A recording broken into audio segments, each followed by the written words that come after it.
Esta es la lección bíblica semanal de la Iglesia de la Ciencia Cristiana Independiente de Plainfield. Esta lección es para su estudio diario durante la semana que finaliza el domingo 12 de enero de 2025. Tema: Sacramento. Texto de oro: Hechos. Señor, ¿qué quieres que yo haga? Lectura alternada: Hebreos.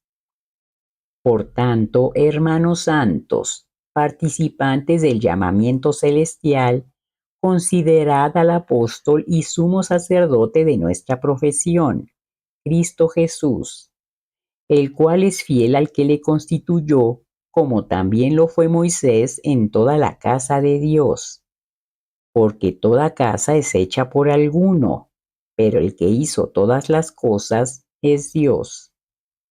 Y Moisés a la verdad fue fiel en toda la casa de Dios como siervo para testimonio de lo que se iba a decir. Pero Cristo como hijo sobre su casa, la cual casa somos nosotros si retenemos firme hasta el fin la confianza y el gloriarnos en la esperanza. Si oyereis hoy su voz, no endurezcáis vuestros corazones, porque somos hechos participantes de Cristo, con tal que retengamos firme hasta el fin nuestra confianza del principio. Lección sermón. Leeré de la Biblia. Salmos. A ti alcé mis ojos, a ti que habitas en los cielos. He aquí como los ojos de los siervos miran a la mano de sus señores, y como los ojos de la sierva a la mano de su señora, así nuestros ojos miran a Jehová nuestro Dios, hasta que tenga misericordia de nosotros. Números. Y partieron los hijos de Israel del desierto de Sinaí.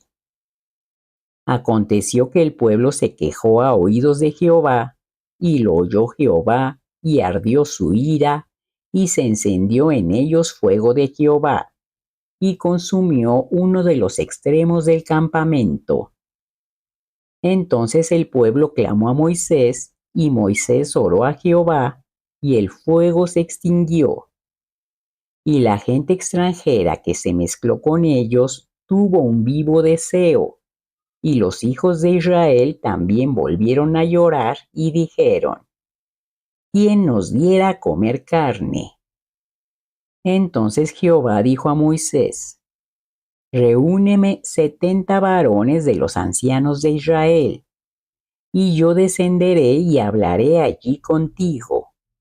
Pero al pueblo dirás: Santificaos para mañana y comeréis carne. Entonces dijo Moisés: 600,000 de a pie es el pueblo en medio del cual yo estoy.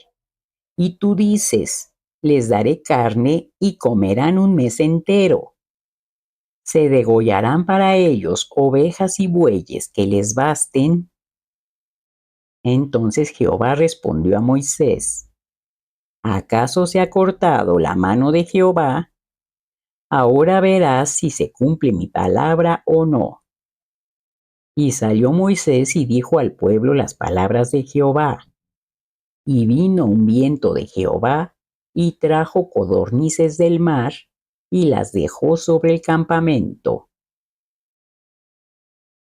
Isaías. He aquí que mi siervo será prosperado, será engrandecido y exaltado, y será puesto muy en alto. Juan.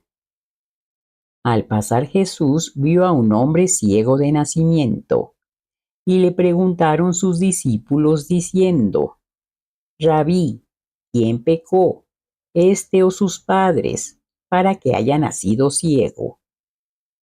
Respondió Jesús: no es que pecó éste ni sus padres, sino para que las obras de Dios se manifiesten en él.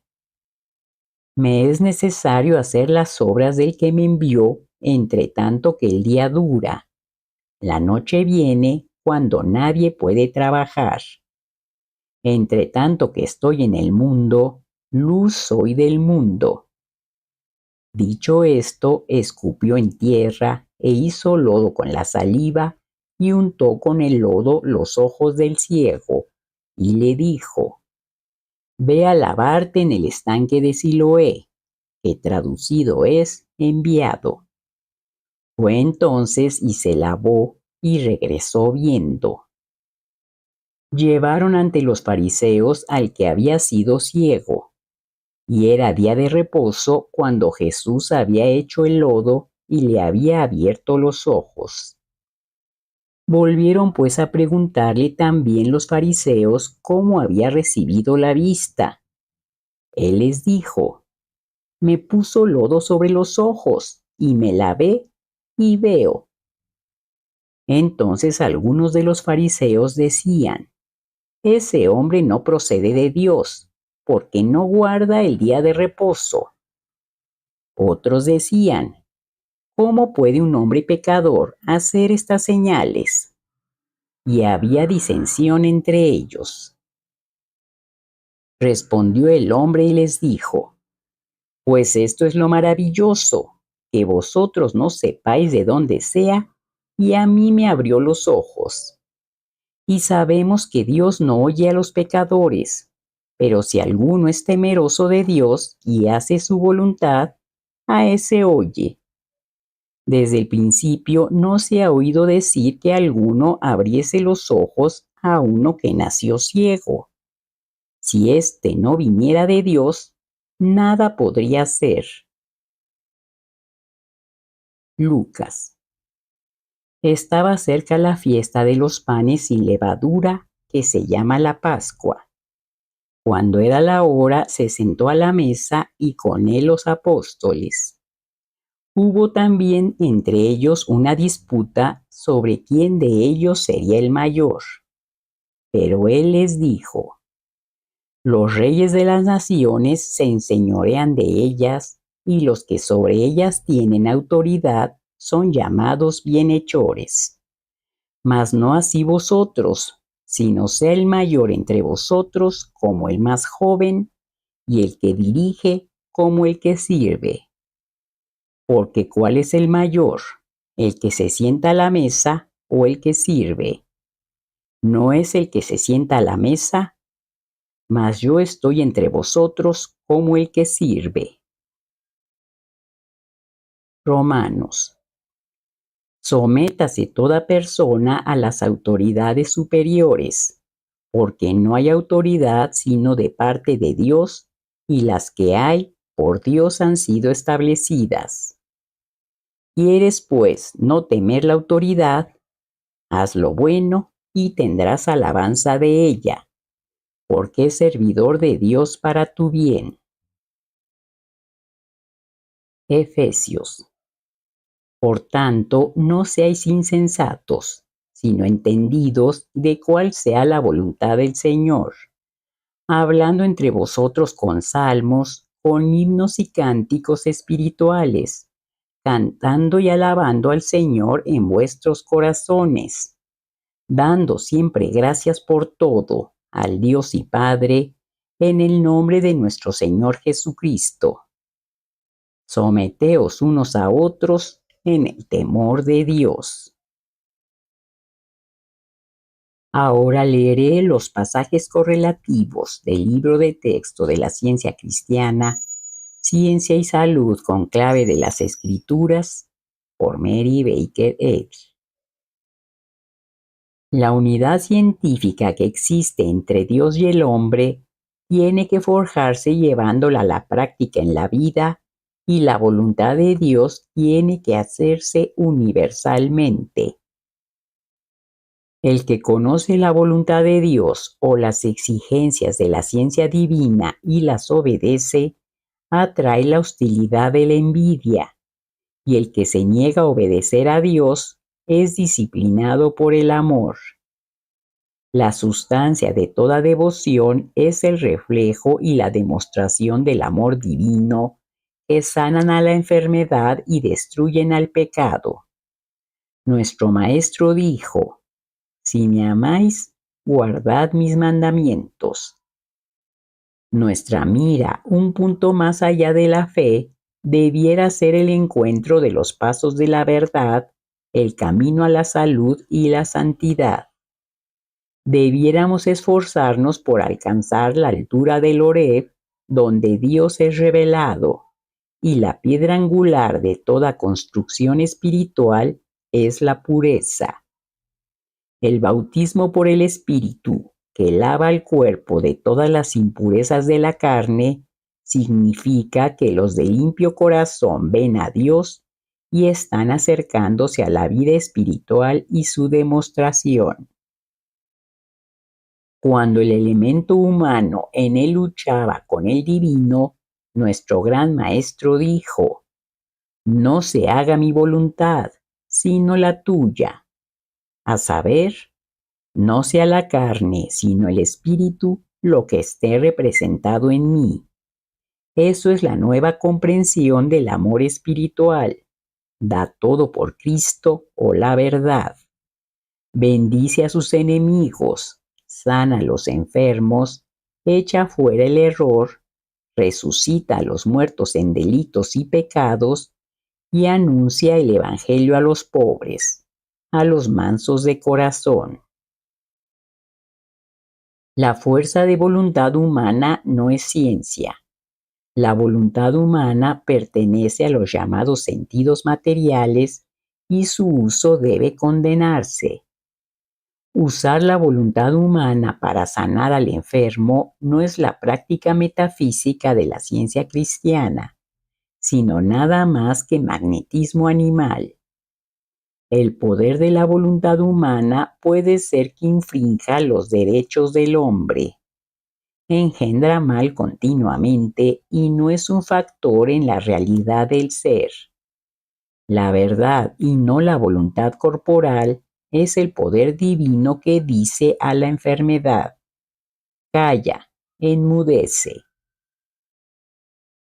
La fuerza de voluntad es capaz de todo mal. Nunca puede sanar al enfermo porque es la oración del injusto, mientras que el ejercicio de los sentimientos, la esperanza, la fe, el amor, es la oración del justo. Esa oración gobernada por la ciencia en vez de los sentidos, sana al enfermo.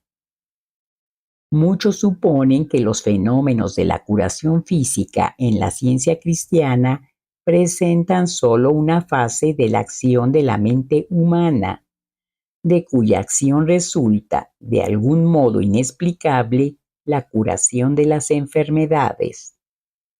La ciencia cristiana, por el contrario, explica racionalmente que todos los otros métodos patológicos son los frutos de la fe humana en la materia, de la fe en la acción, no del espíritu, sino de la mente carnal, que tiene que someterse a la ciencia.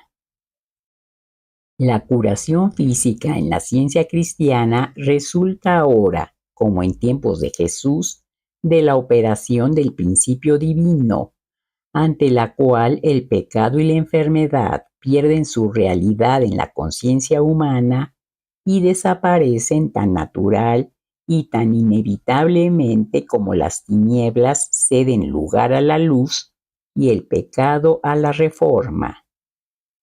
Ahora como entonces, estas obras poderosas no son sobrenaturales, sino supremamente naturales.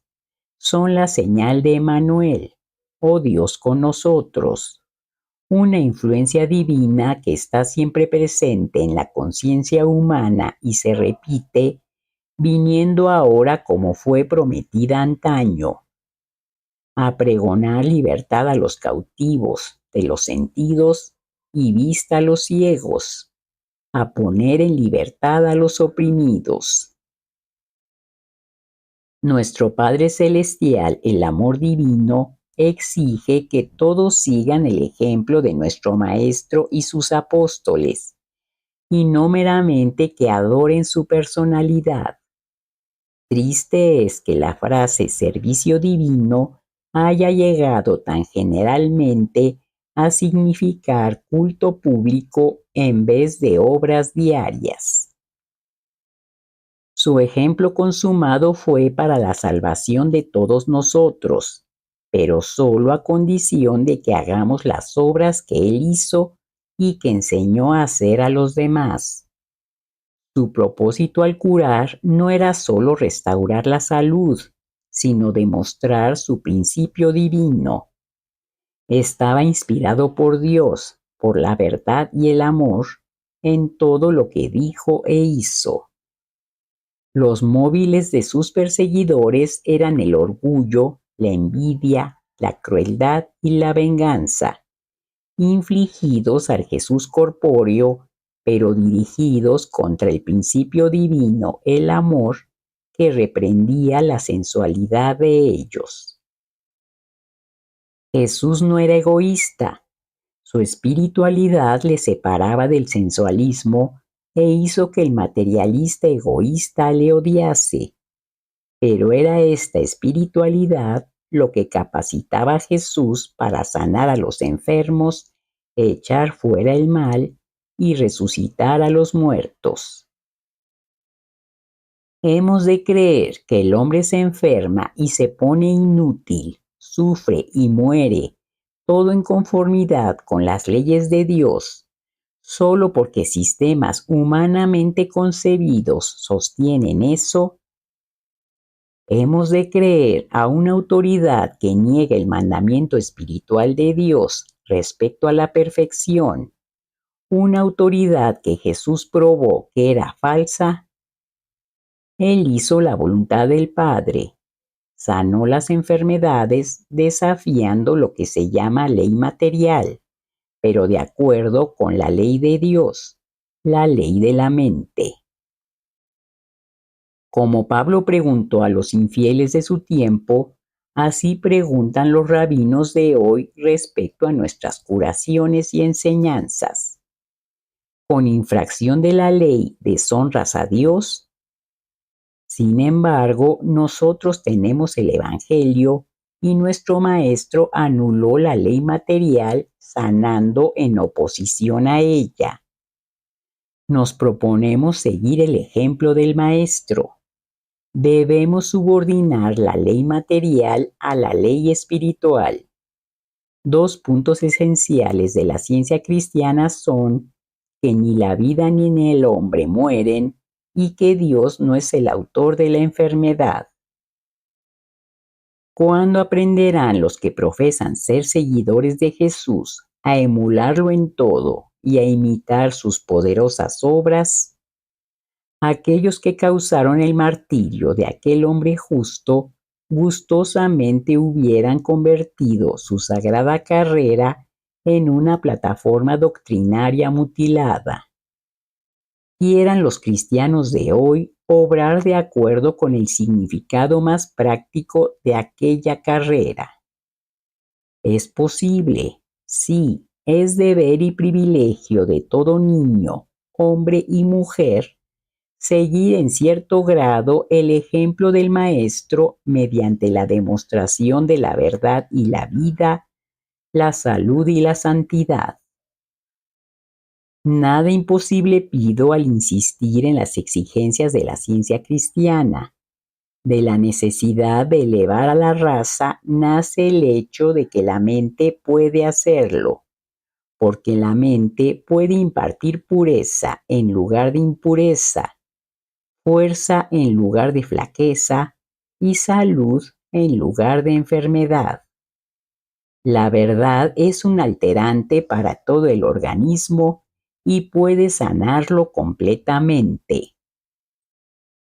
Hágase tu voluntad, como en el cielo, así también en la tierra. Capacítanos para saber que como en el cielo, así también en la tierra, Dios es omnipotente, supremo. Ahora leeré los deberes diarios por Mary Baker Eddy. La oración diaria. Será deber de cada miembro de esta iglesia orar diariamente. Venga tu reino, haz que el reino de la verdad, la vida y el amor divino se establezca en mí y quita de mí todo pecado, y que tu palabra fecunde los afectos de toda la humanidad y la gobierne. Una regla para móviles y actos. Ni la animosidad ni el mero afecto personal deben impulsar los móviles o actos de los miembros de la Iglesia Madre. En la ciencia, solo el amor divino gobierna al hombre y el científico cristiano refleja la dulce amenidad del amor al reprender el pecado, al expresar verdadera confraternidad, caridad y perdón. Los miembros de esta iglesia deben velar y orar diariamente para ser liberados de todo mal, de profetizar, juzgar, condenar, aconsejar, influir o ser influidos erróneamente. Alerta al deber. Será deber de todo miembro de esta iglesia defenderse a diario de toda sugestión mental agresiva y no dejarse inducir a olvido o negligencia en cuanto a su deber para con Dios, para con su guía y para con la humanidad. Por sus obras será juzgado y justificado o condenado. Prestar atención. Para los científicos cristianos, ver Ciencia y Salud, página 442, renglón 33, y prestarle atención diaria. Científicos cristianos, sed una ley para con vosotros mismos que la mala práctica mental no puede dañaros, ni dormidos ni despiertos. Gracias por escuchar y que Dios les bendiga.